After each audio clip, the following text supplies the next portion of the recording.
think people are thinking a bit too much about themselves. I got a bit. We were basically in Korea, and Afrika invited us to their gaming house. And the relationship between Mowgli and Spirit, they're like best friends, walking around all day together and talking about the game together. There's like, they don't think this guy's gonna replace me. Hey everyone, this is Darius from the Shotcaller, joined here by Gilius after another 2-0 week. Must feel pretty great, hey?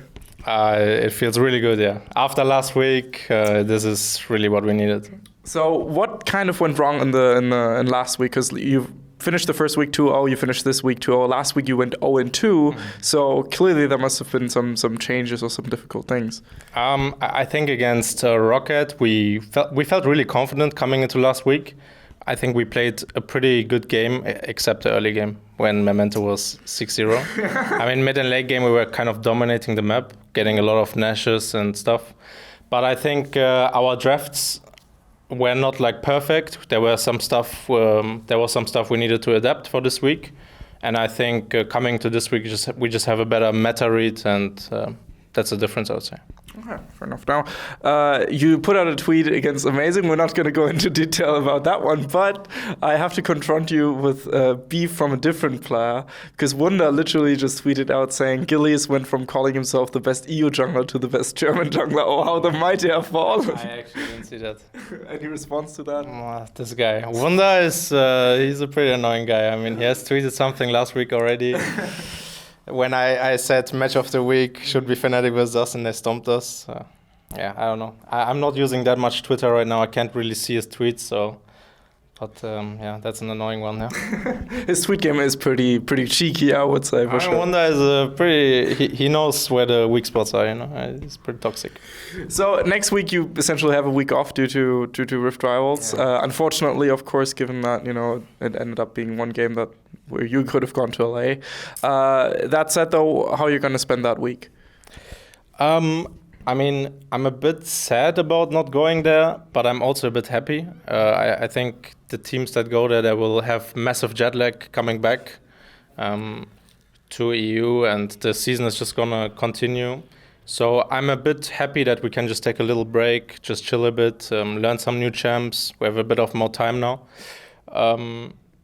But I'm also a bit disappointed to not face Darok and all these junglers. It's pretty fun usually. And yeah, we will just scrim a lot, take a little break, and just take a chill, I would say. So last time we spoke, it was week 1 of Spring Split. So since then, an entire split has passed, and you guys, from my perspective, did really well. Even though the last game, it's a one game give or take. In terms of final standing, that's just how it is. But in general, very promising split performance overall. Good playoffs run. Are you happy with the team's performances in Spring? I mean. We were a lot of rookies. I would even call myself a rookie last split because I have not been in the LCS for a while. And we finishing top 4 is not bad at all. And I think we have taken a lot of lessons from the spring split, which we can use for the summer split. And the end goal for us is just making worlds, playing internationally. And obviously, my goal is winning the split also. So yeah, I think we're on a good track right now. Okay. And last split's results, even though you didn't win the split, of course, was it an acceptable feeling at the end of the day, knowing, okay, we haven't reached the complete top, but we achieved goals for sure, like getting worlds points and stuff? It felt acceptable for me when Fnatic 3-0'd G2, because I thought we just lost to the best team. But I mean, for me, it's never enough to just not be first, the main thing for me is being the best. So yeah, it's not that acceptable, I'd say. Okay, fair. Now, one thing I noticed watching you specifically after games is that you and Yamato talk a lot after the game is done, and just sometimes there are happy faces, sometimes you both look very serious and are seriously discussing what just happened. Do you have a kind of a special relationship with the coach in comparison to other players, other teams? Not sure. I mean, the usual conversation after a game is, I go to Yamato and I tell him, hey man, I entered so hard. And then he's like, Yeah. Or like, this guy entered so hard, the enemy jungler. Yeah. I mean, that's all we say. That's not that much. Also, it's like no deep strategy. Oh, like, oh, goddamn, what we could have done there and stuff. I think that's what we do after the game when we are like on our personal space. But after stage, I tell him I entered, or he tells me, wow, enemy jungler entered. Yeah. That's a good feeling as well. Yeah, for sure. It's funny. Yeah. So, talking about the game against Rocket last week specifically, because I thought it was a very interesting game, because you guys essentially almost made the comeback, and then it didn't happen. Still, seeing Memento going 6-0, like, what do you do in that situation? You just see the enemy jungler grabbing kills everywhere, and you were like, you're also doing decently, but what's the mindset? What's the situation then when you're faced with something like that, with a 6-0 Trundle? I mean, I realized the score when I watched the replay after the game, but when I played the game, I didn't care at all, I was just focused on what's the next step, next objective. And I think that's a good mindset to have. It doesn't really affect me if the enemy jungler is so fat.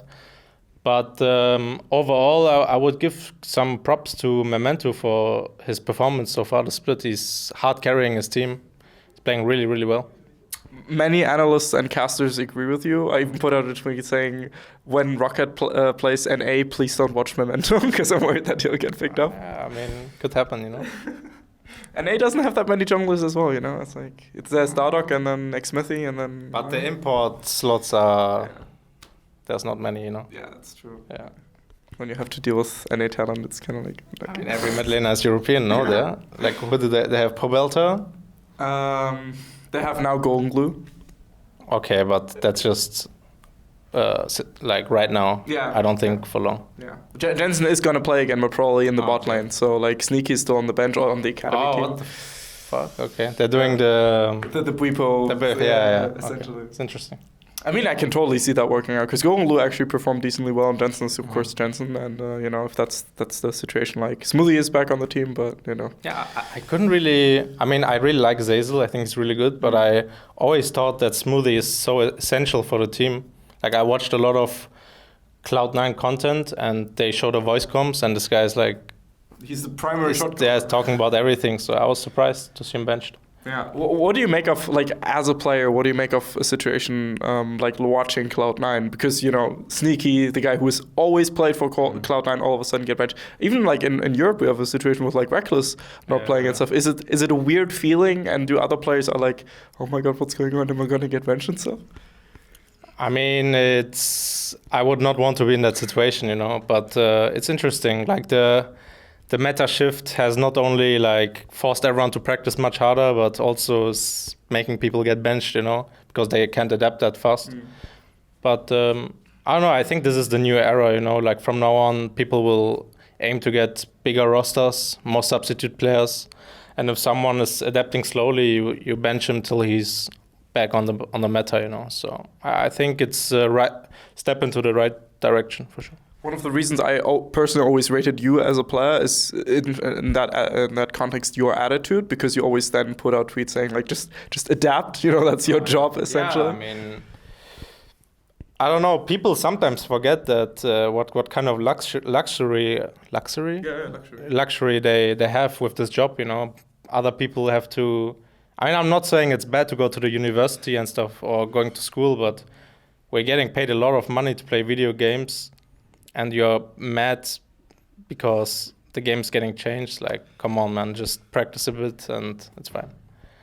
Yeah. What's your take? Meteos recently said in an interview that you train the guy that's going to replace you about him getting replaced by Levy for Rift Rivals, for example. What's your take on that situation? Yeah, I would not know how to handle a substitute jungler. I don't know if I would like tell him my secrets or I'm not sure. But I think in the future, when there's 10-man rosters everywhere, it's going to be important to basically just teach the substitute everything. And if you in the end get replaced by the academy guy, then that just means he's better than, like, I don't know how to explain this, but either you deserve a starter spot or not. Yeah. I don't know. That statement was a bit weird for me. What, like, I would agree with you. Why would you think it's weird? Is there like something you want to elaborate or? I mean, if you teach the substitute some things about the game and he's suddenly the starter and he's better than you, then he deserves to be the starter. Oh, you meant Meteor's statement was weak too. Yeah, okay. I thought you were like, No, I no. don't quite know what to say, but yeah, I get that. I agree. In fact, I remember talking to Romain Biget, general manager of Yeah, I Optic. Yeah, because he was in the EU, of course. And he was like, you know, when you're an LCS player, you're at like level 100, and your academy player or like your substitute player is at like, let's say, level 50 or level 60.